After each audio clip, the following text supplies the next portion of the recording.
Persib Bandung menang besar atas PSS Sleman, menjadikan salah satu Persib Bandung sepertinya calon juara deh.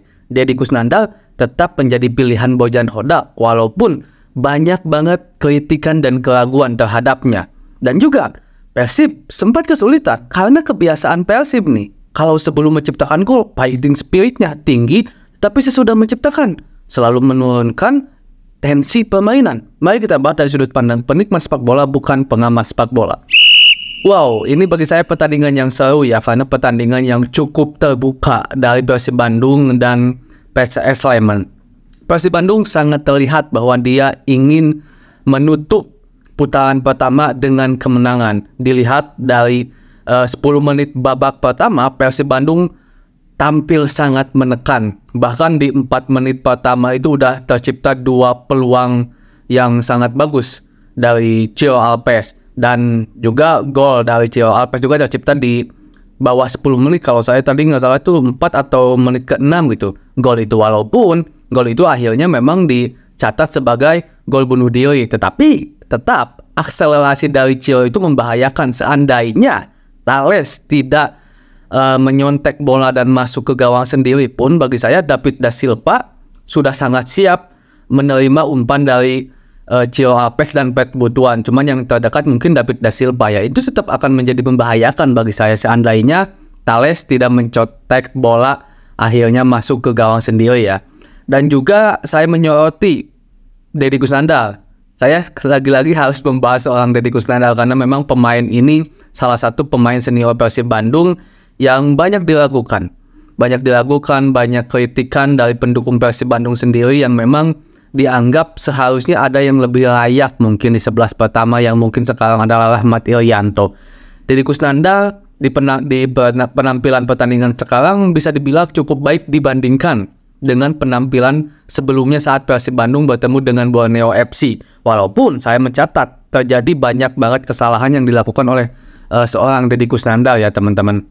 Saya juga mencatat dari seorang anak muda yang menggantikan Nick Kuiver, Kakang Rudianto. Bagi saya ini satu privilege yang sangat luar biasa bagi Kakang bisa bermain full bersama tim Persib Bandung, dan juga permainannya bagus, tidak ada kesalahan, pede, itu yang paling utama. Pede dan bermain simple itu juga yang paling sangat utama, karena biasanya ya kalau pemain muda itu tampil sebagai 11 pertama apalagi diberi kepercayaan bermain penuh, biasanya pengen show off, ingin memperlihatkan bahwa gua itu jago, tapi itu tidak terlihat di Kakang. Walaupun ada catatan yang agak sedikit catatan sedikit lah mungkin garis bawah buat Kakang terjadi saat gol dari Sleman tadi di menit ke-36. Itu bisa dibilang salah satu kesalahan dari Kakang, karena itu adalah Memphis-nya Kakang gitu, jadi wilayahnya Kakang. Tapi itu jadi pelajaran dan bagi saya tertutup lah buat permainan keseluruhan yang ditampilkan oleh Kakang. Dan Persib Bandung kebiasaan nih, walaupun sudah menciptakan 2 gol teman-teman di babak pertama, Persib Bandung setelah gol pertama bisa dibilang PSS Sleman di atas 10 menit udah mulai memperlihatkan perkembangan permainan. Nah ini tidak lain tidak bukan karena kebiasaan Persib Bandung yang jika sudah menciptakan gol, dia itu selalu seolah-olah menurunkan tempo. Dan menurunkan tempo inilah yang akan menjadi berbahaya, karena pasti lawan akan memanfaatkan untuk bisa mengembangkan permainan. Nah jadi di atas 10 menit babak pertama itu PSS Sleman udah terlihat mengembangkan permainan. Walaupun akhirnya tercipta lagi gol dari DDS di menit ke-20 kan. Saya mencatat di menit ke-20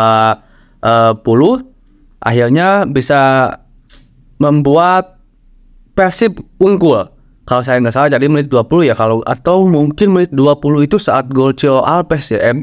Akselerasi Ciro Alpes tadi. Tapi intinya di 30 menit pertama Persib Bandung sudah unggul 2-0.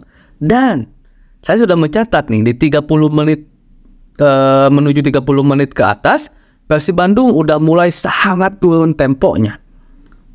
Dan ini memberikan kesempatan untuk PSS Sleman mengembangkan permainan, dan terbukti di menit ke-36 PSS Sleman menciptakan gol. Jadilah 2-1. Ini kebiasaan Persib nih. Persib Bandung itu kalau dia belum menciptakan gol itu fighting spiritnya luar biasa teman-teman.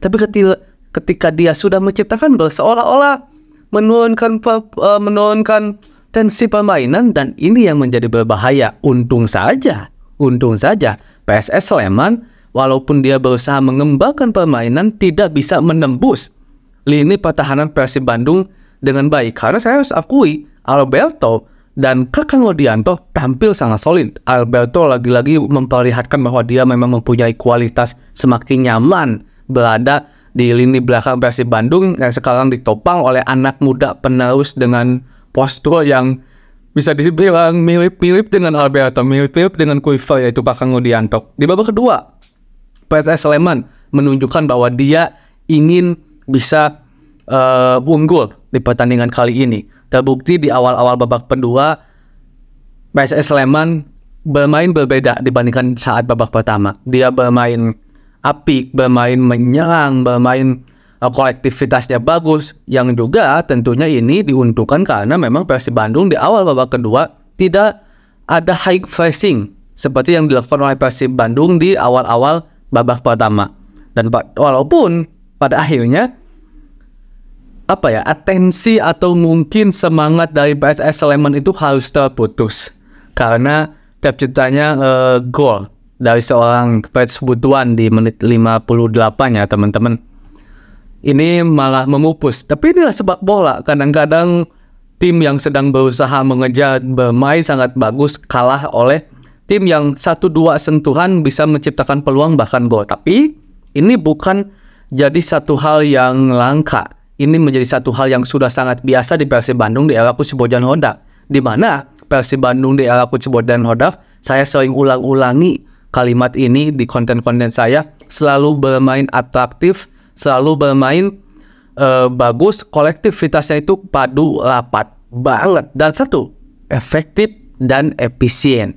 Kenapa saya bilang efektif dan efisien? Karena tanpa harus banyak pegang bola, tanpa harus banyak menguasai bola, hanya dengan 1, 2, 3 sentuhan, hanya dengan 1, 2, 3 pemain bisa menciptakan peluang yang mematikan, bahkan tidak jarang menciptakan gol.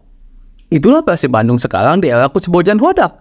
Makanya kita sangat sering melihat kasus di mana ketika Persib Bandung sudah unggul, lalu mengendurkan serangan, dia seolah-olah dikepung oleh lawan-lawannya.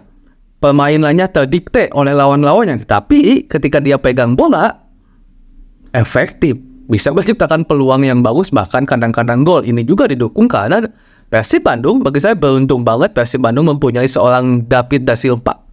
Dan ini juga terbukti di mana David Da Silva, di mana gol dari Beckham Putra, yang kesalahan dari kiper PSS Sleman Muhammad Ridwan tadi, dan juga gol dari Fritz Butuan, itu berawal dari seorang akselerasinya David Da Silva. Dan saya juga berikan catatan akselerasi dari Ciro Alves yang itu luar biasa juga teman-teman.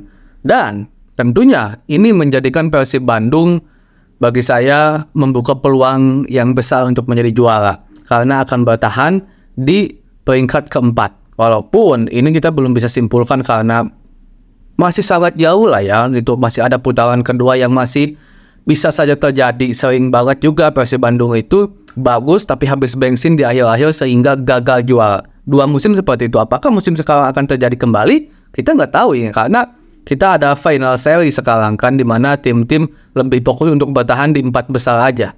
Disitulah mereka nanti di 4 besar fight yang sesungguhnya. Dan Persib Bandung jika seandainya konsisten seperti ini, kemungkinan besar untuk juaranya tinggi. Apalagi jika dilihat Persib Bandung yang sekarang itu Persib yang dimana kuat bermain dimanapun, tidak kandang, tidak tandang.